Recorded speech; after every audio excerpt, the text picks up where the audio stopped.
Welcome to another episode of the Lead Gen Hustler podcast, where we explore the stories and innovative strategies of the most influential players in the lead gen space. Today, we are thrilled to welcome Michael Gardiner, the founder and CEO of DFY Meetings, a standout agency in outbound email with a remarkable track record of sending over 200,000 emails and receiving 10,000 plus replies, booking over 5,000 meetings, and serving over 240 businesses. That's an insane numbers. Michael, welcome to the show. I'm super excited to have you here.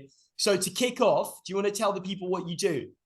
Yeah, absolutely. Well, thank you for the kind introduction, Noah. And a brief overview of myself. I run DFY Meetings. We do cold email for B2B companies. And on the side, we also run Grow B2B, where we help smaller B2B companies with their cold email campaigns as well. So that's a quick overview on me. Awesome. Yeah, no, and you've done some pretty awesome stuff, and I'm excited to dive into it and see how you became the leader you are in the lead gen space, because you're definitely standing out.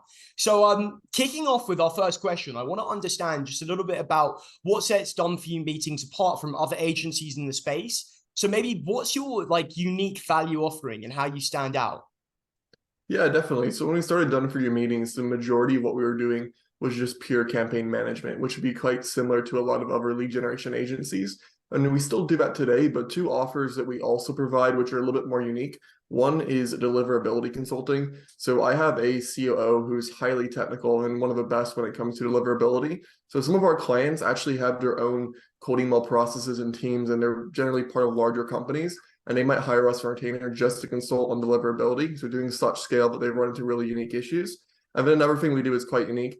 Is a lot of times companies will come to us, and as opposed to just completely running their campaigns, they'll hire us to fully build out their cold email processes. So to help hire and train people, to build their SOPs, to integrate cold email into their normal outbound workflow, and to make sure everything connects really nicely to their SDRs and reps. So some companies aren't just outsourcing, they're actually having us build this internal arm in their company and then generally consulting them on how to manage once it's set up over a few months. So that's been quite unique. And as we work with larger and larger companies, we find that more lean towards that, which has been quite fun. That's awesome. And then essentially, do you enable them to be able to actually go and execute on the campaigns itself once you've built the infrastructure internally? Yeah, so normally what that looks like is the first month we're setting everything up. So this is going to be actually building out everything in terms of our tech stack, in terms of building our first lists, our scripts, their appointment setting templates. We help with actually building our SOPs. Normally this ends up being 100 to 200 pages of SOPs. That's also integrated into their normal workflow, whether that's on Notion or Monday or Airtable, whatever it might be. And from when we have everything set up, we start training. And normally the way we train is we actually run campaigns for 1 to 2 months, and we have them shadow us. So during that period of 1 to 2 months, we're running campaigns, validating our strategies and training their team. And then after that, it normally moves on to more consulting, where our team has seen us run campaigns, and then they're just going to hire us on hourly consulting or retained consulting to come in and fix things whenever there's an issue or question. That's awesome. That's a really cool approach. I know that when I was doing the lead gen agency myself, a big thing people asked me was, can you help outside of doing the lead generation, training a sales team? And it's awesome to see how your offering has evolved to be able to take it to that level where it's so systemized to be able to assist these businesses on the implementation.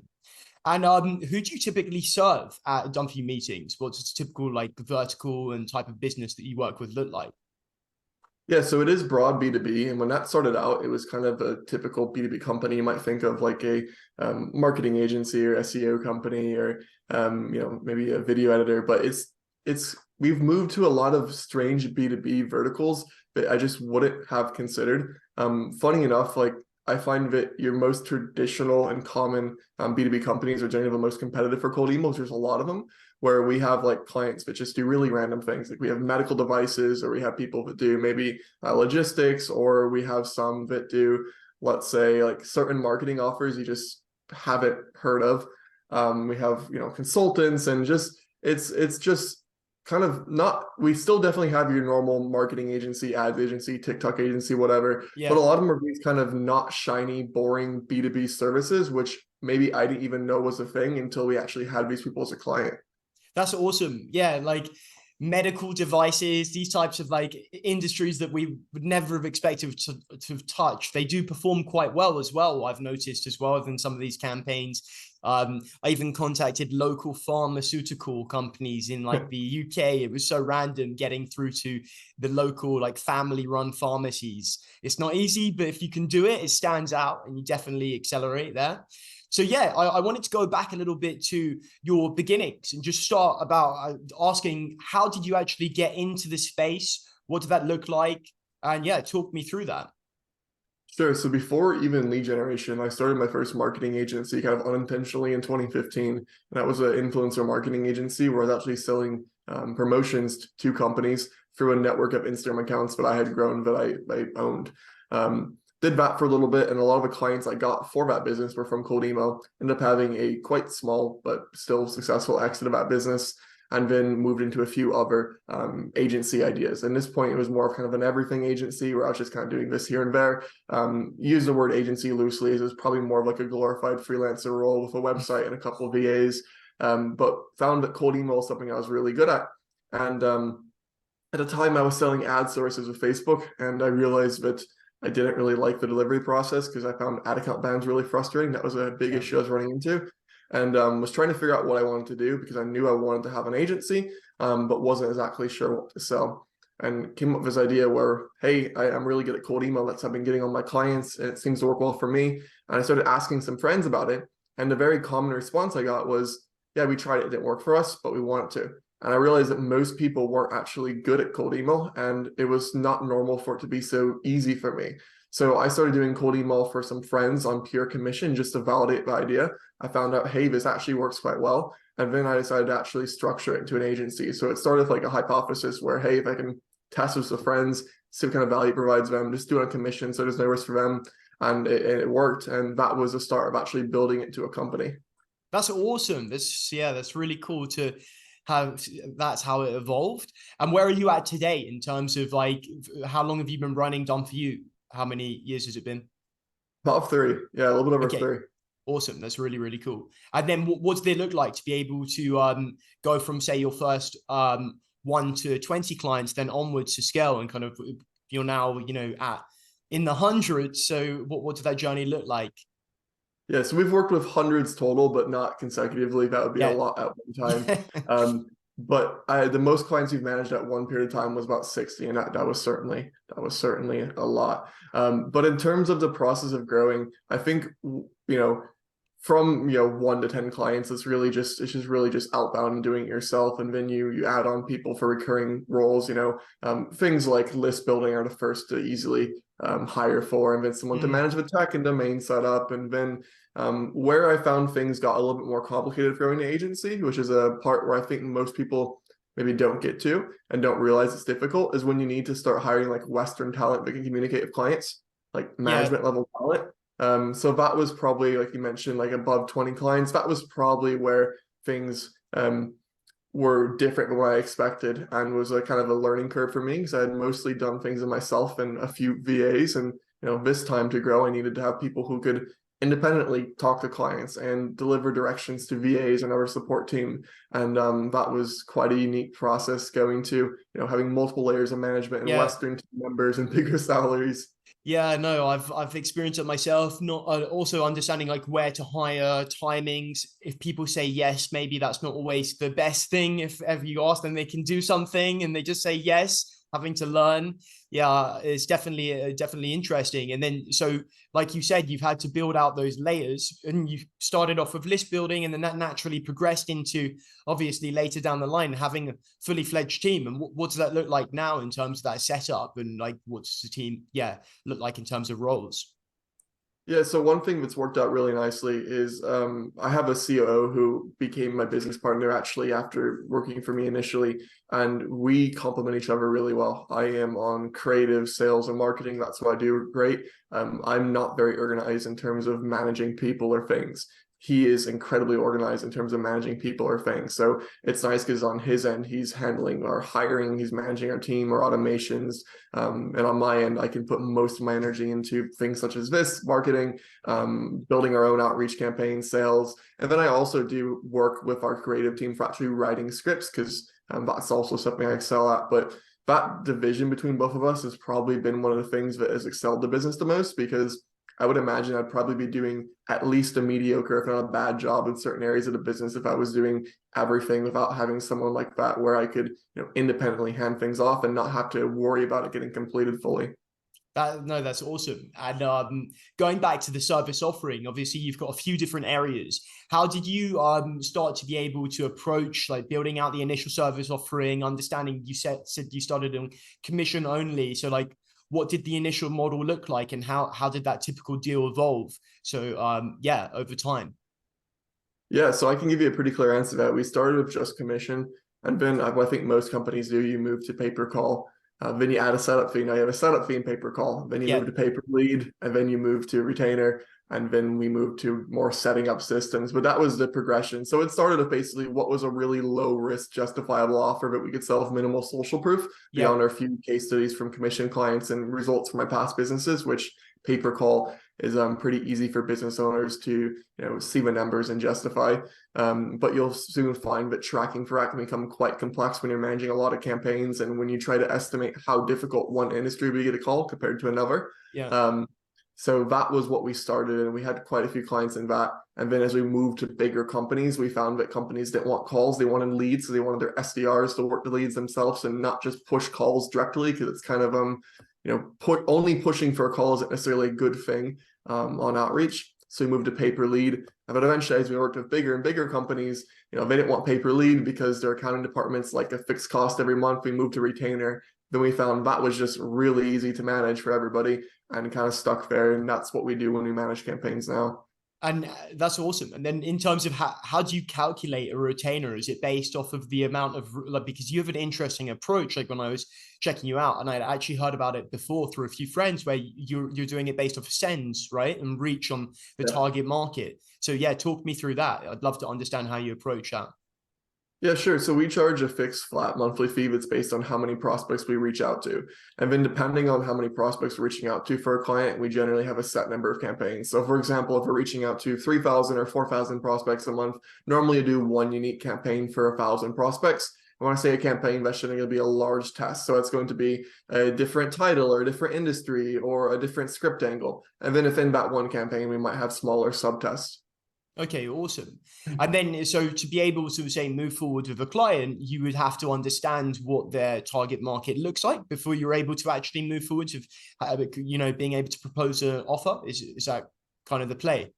Yeah, that's correct. So we don't try to do like a one call close or anything. We want to actually make sure we can help people. One of the nice things of having done this for so long, for such a high volume of businesses, is I generally have a pretty good pulse on how well something's going to work. So we might have, 2, 3, 4 calls of a client and back and forth before bringing them on, because you don't want to take on a client and find out their TAM is only 1,000 people or whatever it might be. So we normally have this all established and even a bit of a strategy set up with a client before actually signing them. Okay, so the approach to qualification then to understand what a good client might look like is understanding their TAM and then their ability to be able to, what else do you look at? So this is one where the answer isn't as clear as it would be nice, but there's a lot of things we consider. So we look at a company's brand, we look at a personal brand, we look at the offer, we look at the language, we look at who we're targeting, expectations. I mean, I'll give an example. We've had clients with an offer and a website that's terrible, but with 1 million followers and people know who they are. So none of the other things mattered. We've had some companies with no following and no brand and a terrible website, but they're in an industry that's so difficult and regulated to get into that none of that matters. There's no competition. So we have like 15 things we look at. And, sometimes everything might be wrong, but one thing is so strong that it doesn't matter. Like I mentioned that client, the followers. We had a client where like everything in their business was not what it should be, but they sold social media growth and they had over 1 million followers on 2 platforms. Nothing mattered besides that, because it's just such a strong proponent, where if they didn't have that campaign would have absolutely flopped. So we look at a variety of factors, but that's an example. I mean, another random example, if we have a web design agency and their website isn't good, well, that's not going to work on campaigns. So we try to look at a variety of things, and if one of those things is great, it can outweigh other things lacking. But I know that's kind of a broad answer, but That's awesome, man. And so is it all about the offer then as well? Ultimately, like you're looking at how well can this be positioned based off of what their credibility is. And then, within Yeah, that, yeah. Okay, nice. That's that's cool. correct. And then at first getting started, there's a lot of individuals which have to learn how to be able to say no, to be able to not say yes to everything so they can move through one direction. So how did you determine this is this is the offering? Obviously, we understand how you went to be able to scale out through starting, but yeah, how did you learn to say no and stay consistent across these different pillars of the business? Because obviously you have the email service, you then have the setup and bringing that in, and then, yeah, I guess the consulting piece as well. And how did you learn to kind of formalize that into those key areas and then say no to not shift the direction just to take on revenue to be able to accelerate yourself? So one of the nice things of our service delivery is even though we have three ways we package things, it's all the same stuff. Because the setup we do for companies is literally the same system we run internally, and the managing the campaign for them is just managing a system they own as opposed to ours. Where deliverability management is still the same way we manage our own campaign. So that was a benefit where we didn't have to do like three different services. As if we did like lumpy mail, Instagram DMs, and cold email, it would be much more complex. So really, we just package the same thing three different ways. But in terms of how we manage to say no to companies, one thing that as a sales guy, it's really hard to say no. So one thing that helped me was when people came to me and let's say their website wasn't good enough or maybe their offer wasn't polished enough, we just started selling them consulting. We said, look, it's not going to work. We don't think it's going to work, but you can fix these things and we know how to fix them because we've helped other companies and you can consult with us to do that. And then from there, you can hire us if you want. So, there are some people that you just turn away because you think they're Yeah. hopeless. But for a lot of people, it's, over the course of a few hours of consulting, you might be able to give them direction to fix those things. And later they become a client, which happened a lot of times. Yeah. So then you could then take on consulting personally to be able to enable them to guide them through, positioning, offer, approach. Is that kind of the idea before you can get to later down the line where it may be a good fit? Yeah, that's correct. And that's also for smaller companies, we would sell them consulting. So, over time, we just got pickier and pickier of who we worked with. And Yeah. we just had longer client retention and higher retainers and better results and fewer clients. And then the consulting became what we sold to everybody who wasn't a perfect fit. Okay. And initially with consulting, we did kind of just random packages where it was just few hours here, script here, strategy, whatever. Yeah. And over time, that actually became its own standardized program, which we call Grow B2B, which is a standardized program on how to build out your offer, how to get sales meetings, and how to close sales meetings. And initially we were selling everybody done for you meetings, and then over time, as we learned what worked, we sold less and less people to now done for you meetings. We might only take on 2 or 3 clients in a month, but those clients are going to be ones that we really, really like and are very confident we can help. Nice. That's awesome. That's really, really cool. And cool to see how you kind of from saying yes to things are able to systemize it and bring it into a formalized play. So serve a few individuals and then following that, then move into understanding the patterns to be able to actually turn it into something. And that's like what you said, to be able to have, grow B2B. And I'll touch on that in a little bit. I want to get into just talking about your process. So I'm sure it's evolved as time's gone on since the initial days. But yeah, like how many inboxes are you managing at the moment? I actually don't know an exact number on how many inboxes we're managing. If you factor our deliverability clients, Yeah. because a lot of them are like really big senders, some of them have over 1,000 inboxes themselves. Wow. So if you factoring in deliverability clients, probably somewhere in the realm of like 3,000 to 5,000. Because we always get deliverability clients where if it's a one-off consult or ongoing. I mean, there's Yeah. a few guys that have thousands of inboxes. And a lot of them aren't companies you would have heard of because they're not on social media or YouTube or Twitter or anywhere. They're just a company that found out cold email worked and actually took to heart the whole, okay, let's scale it thing. I Yeah. mean, come across a few thousand plus inbox companies that we've done consulting with. And so if you factor those in, it's a really big number. Yeah.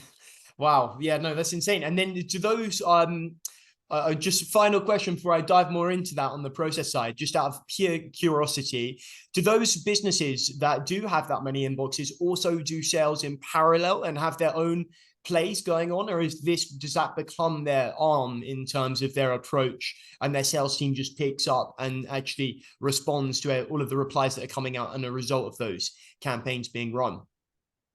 So I'm sorry, the question there was how our sales team manages those inboxes? Yeah, in terms of like, would the actual process where you do implement, say, the 1,000 inboxes, is that something which would exist in parallel to their current strategy that's running in play and the outreach that they're doing within the sales team? Or is it something which they now do instead of what they have and what they're running? Okay, got it. Depending on the company size, a lot of these guys will be doing 4 or 5 things for outreach. Most of the large companies we work with, cold email is just one acquisition stream. They also have, trade shows, and they have direct mail, and they have ads. So, normally it's not the only thing. It's just one of many things they're doing. Because another thing is like cold email at that scale also can be a bit, it can break, right? So when you're that big, you're now being individually targeted on an individual level. It's not like just deliverability. You're being individually targeted to be shut down. You need dozens of credit cards and addresses and IPs, and even like your name can't be associated to things because there's like blacklists around names at that point. So it becomes a bit of a different game. And how do you, so just quickly talk me through how do you manage that process? What does the process look like? And let me know as well, like tech stack wise as well, what comes into play? At that scale, it becomes like one of the hardest things is buying domains and emails. Yeah. And that normally extends to using like employee and contractor and family credit cards, or trying to mask credit cards, and using a ton of domain provider. I mean, the things that you have to do at that point, what necessarily relevant for people listening, but it mainly becomes trying to hide who you are. Yeah, and then just with a typical client base, a typical client that's coming on, what does the process look like to be able to manage them then, like typically? Yeah, so just in terms of how we would normally onboard a typical client, not just deliverability. In terms of like, how do you kick off with an initial campaign? Like, what does it look like? How do you bring them in? And how do you keep tabs on them and make sure things and lists are generated? Definitely. So in terms of our offer, it's pretty standardized, which is nice for both the setups and for managing campaigns. Deliverability consulting is a bit more, depends. But for setups and managing campaigns, they follow the same process. So we have really standardized onboardings. It starts to send people to an onboarding site we have, which walks them through the next steps. We gather their information. From there, we have a strategist in our team build them out a strategy based on a form they fill out. We go to a call for client. We generally, from that strategy, we decide on 3 to 4 initial campaigns. Normally, our testing strategy is starting on against broad targets and then getting more specific. So we won't want to start with just one campaign with only changing the copy. We'll start with, okay, if you're targeting B2B, let's test accounting firms versus marketing agencies versus consulting firms versus manufacturing. That's awesome. It's bigger tests initially, and then over time, we move smaller and smaller. And while we're actually building that strategy, that's when we're setting up domains, emails, warming them up, or writing scripts, getting approval on them. So, the whole idea is within 14 days of a client coming on, their campaigns are launched, which, one of the downsides of a lead gen agency is having to have clients wait because of warm-up. And we try to make that as fast as possible, even though it does need to be 2 weeks. Yeah, no, that's really interesting. That's cool. And I like how you're actually challenging what the client tells you and going, hey, let's test this against this vertical and see if it can be positioned better as well. Because often I see that sometimes when a client starts to pitch in too much on the copy or too much on the verticals, and they think they know, it ultimately is testing and the evolution of that, which will enable them to find the best positioning. So that's super interesting. And in terms of the campaigns, is it like a 3-step sequence over, a series of 2 weeks or 16 days? Or what does that look like? Yeah, sure. So generally speaking, we like to do 1 or 2 emails only. So with one exception, if we work with a client that has a very small market, we do more follow-ups. But for most people where they have virtually unlimited leads, we'll do a 1 or 2 email sequence. We found that majority of our leads come through on email 1. And every email after that is diminishing returns. So if our clients have a massive market, we'll just do 1 email, but we'll just re-email those people again in like 3 months. Not a sequence, just completely new campaign. Or if it's a little bit smaller than that, maybe we'll do a 2 email sequence. But unless there's a smaller market, we don't normally do 3, 4, or 5. Yeah, no, you're definitely right. The initial replies are coming through that first email. Makes sense. How are you going about tracking to understand when campaigns run out and ensuring that copy is sent through on time and created? And yeah, what's that look like and how's that manned? Sure. So all of our internal operations are in Airtable. So Airtable is our basically conveyor belt. It starts with, we have like literally a step-by-step process of like 15 pieces for our campaign, between getting approval on a list, and then building the list, and then our quality review, and then a client's review, and then writing the script, and then us approving the script, and then the client approving the script, and then revision. So we have like this conveyor belt system. Yeah. And two things that does that are really great for us is, as we work with bigger companies, one of the more common concerns is liability, in terms of DNC, and also making sure they don't say things that would potentially be harmful. So one thing that's been really appreciated by our clients, and maybe be helpful for someone here running a lead gen agency, is having like really in-depth approval points on the lead list, on the DNC, and on the script. And we do that for every single campaign. We literally will not launch until you check a box that says, I understand and I am okay with this going out, which that has been like actually a big selling point, because they know that things won't just randomly get wrong and potentially harm reputation. And actually, I've heard from a lot of bigger companies that they've had bad experiences of lead gen agencies in the past, where like copy was run without approval, and that got them in trouble with their boss, even because we're normally working with like employee titles, not owners. Yeah, that makes sense. So for all of the earlier agency owners who are listening, that's definitely something that's super valuable to be able to ensure, just so you're not held accountable and it doesn't become detrimental to. And within the contract, you also, when you are signing someone on that retainer, for specify timelines and just showcase what it would look like in terms of their journey with you, so they can understand that there'll be approvals and the requirements and expectations on both ends. Yeah, definitely. So one thing that we do is, I think we have some of the best proposals in the game. We have a custom website proposal we do for everybody we're going to work with. So it'd be like dfymeetings.com/our client name. And then there's normally a 10 to 15 minute video walking through what the next 3 months will look like. We go over all the deliverables, we go over the timeline, we go over expected results, campaign ideas, pricing. We even get as granular as like every approval point, who we're going to be working with, what times are available. And then underneath that, kind of like a landing page, we have all of our case studies, testimonials, Trustpilot, Clutch, Upwork reviews. Wow. So we send this to companies, and this has helped a lot. One reason it's worked well on the sales side too is when you're selling to non-owners, which we're normally selling to somebody in marketing or sales, you're going to be repitched to a boss, and then that boss is going to repitch you to another boss. Yeah. So you lose your ability to like I can't sell with my tonality and with my personality when it's 4 decision makers away. But if I make this web page where it shows my creative ideas and it shows them the way I want them to be shown, I can talk on the camera and show my personality. And also the fact that we have this web page, it looks so nice and has all those case studies, it adds a lot of credibility. So we found that this page is really easy to just get passed up management, and things get paid and approved and signed off much faster. That's awesome. That's like, yeah, that's crazy. For someone just getting started, like, what would you recommend? How should they approach that? Just get like video VSLs to kick off, or like, yeah, what would you say would be the play to put that into action? Because obviously this evolved over time to get to this level. Yeah, a basic proposal page that outlines the deliverables, timeline, and pricing in Notion, and then attach a video overview. And the whole idea behind that is like, normally when you sell to people, there's gonna be one other person or 2 other people they need to get approvals or thoughts on, and you don't want to trust that person to sell you to someone else, because they're not you, and they don't know how to sell your thing. So if you can control that process by giving them a resource that does the selling, then it's going to increase your conversion rate quite a bit. Awesome. And then do you manage that all within a CRM and have like a full kind of sales pipeline, and you just push those through the CRM stages? and Airtable. Awesome. CRM and Airtable. Oh, wow. That's great as well. That's really, really, really cool. Okay, nice. And then, just in terms of just tech stack, what do you use internally to be able to man the agency and like actually, bring everything together? So in terms of our operations, it's the main tools we use are going to be Airtable. Airtable is, I mean, we use this for content scheduling. We use this for our CRM. We use this for our personal to-do list, for our operations. So Airtable, we host all of our SOPs in Notion, because Notion is prettier than a Word doc. That's really the only reason.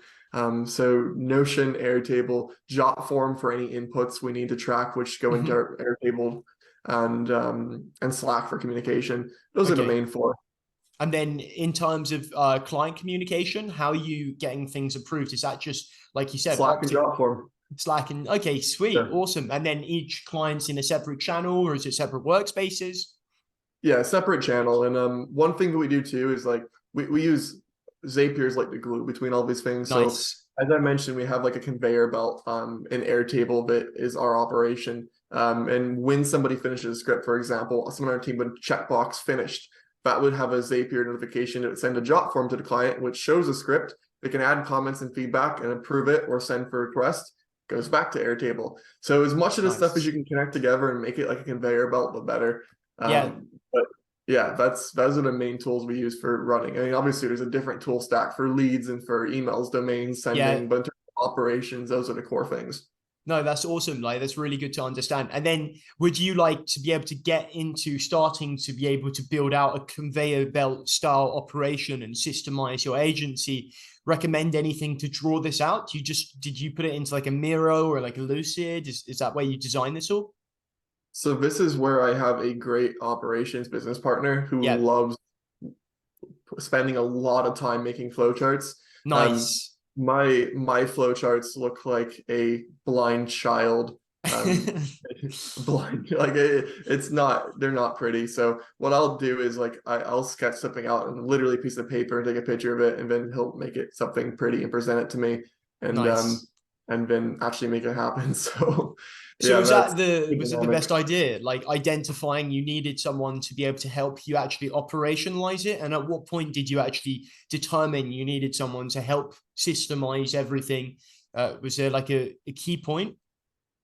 Yeah, definitely. I mean, we I never had an offer that sold as hot as lead gen. Yeah. So I never had the issue of like what happens if you close 15 clients in 1 month and you aren't ready for it. That was never an issue. And it's a great issue to have, but it's still an issue because now you have 15 people that are expecting campaigns. And Yeah. his name's Felipe. Maybe you've heard his name. Yeah. He's on Twitter a little bit too, but he was helping me with a different business we were also running. And this got so much traction. Eventually he said, like, why are we wasting our time distracting ourselves with another business, Felipe? Just come over here and help me. And he Yeah. worked for a little bit and then became a partner very quick. And so that was very helpful because if I didn't have him, I'm sure that we would still have a good company, but it would not be anywhere near where we are right now. Because another thing is like the whole zone of genius idea. Like I don't need to think about things in operations that much, and he doesn't need to Yeah. think about sales. And that's really helpful because it lets us be, our best selves and really creative about having all these distractions and anxieties about things we're not good at. No, that's awesome. And then do you have salespeople now like underneath you, or have you stepped It's the to? only thing we haven't hired for. I'm still the Nice. only guy doing sales. Awesome. That's sick, though. That's really, really good. Everyone will get to be able to see you if they come through from this episode as well. Get to That's meet you still. correct. That's awesome. Really good stuff. And in terms of like just getting back to the tooling, just quickly, just talk us through, yeah, what are you using to be able to actually run the campaigns and execute on those? Sure. So the basic principle of all the tools we use is we want to diversify. We don't like to just use one tool for pretty much anything. So we found that things break in cold Yeah, email. So for example, for domains, we were using Google before. It's kind of obviously changed, but Google, GoDaddy, Porkbun, emails, we were using Zoho, Outlook, and Google, less Zoho now, obviously. For sending, we do half instantly and half smart lead. For appointment setting, we use Front. For building lead lists, I think we have like 15 or 16 tools depending on yeah, how we're scraping. So, all the basics, finding MailSnob, Hunter, Apollo, store leads, yeah. never bounce it. There's a lot of tools involved in running cold email campaigns, but those are some of the core. Awesome. And then when it comes to tooling to be able to, for example, for the clients, are you covering it on your end, like within the offering, or is it something which it's on their side? So when we manage campaigns for people on a retainer basis, they don't need to pay or think about anything. It's Okay. entirely handled. Now, when we're building this out for companies, they want to own the system, so Yeah. they're going to own emails, the domains, and all the tools. It's all their accounts.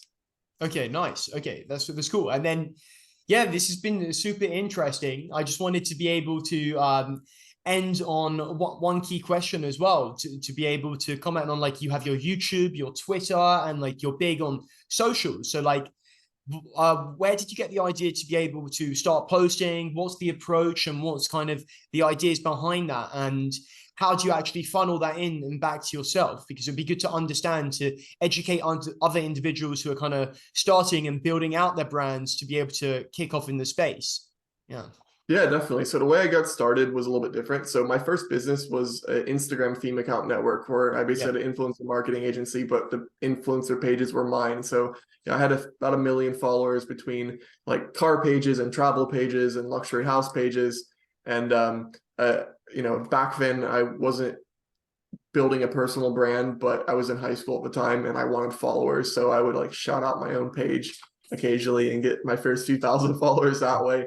So that was kind of how I got my base of followers. And then over time, I wasn't really initially intentional about building a personal brand, but I was really big on networking and meeting people. So every person I met at a networking event or anywhere, I just add on Instagram. And that got me kind of a first base of followers in terms of engaged ones, not just ones I got from shouting out my pages. Those were maybe engaged, but not people who are going to buy. But then eventually it became a bit more intentional, especially at Done For You Meetings, because before I wasn't selling to the type of people I'd really find as easily on Instagram or Twitter or YouTube, but agency owners are definitely there. So that's when I started growing a bit more intentionally in terms of YouTube, Twitter, Instagram. And funny enough, I found that it's paid off in 3 ways. One, all of my best team members have come from my followers, all of them. Like, amazing recruiting tool. Second, and this one's also less obvious, is a lot of times somebody won't necessarily have come from social media, but they'll get a cold email and then they'll find my social media, and that will be the selling point you get in the call. Yeah. I would bet that that's actually a bigger benefit than the leads I've gotten from social media directly, because I have got a lot of leads from social media directly. I mean, I've booked over 100 calls from my YouTube channel, even alone. But I would bet that that's a secondary benefit to when I do outreach or anything, people just look at my socials and I at least have a little bit of credibility. Not a massive following, but a little bit of credibility. It's the touch point and then the social proof.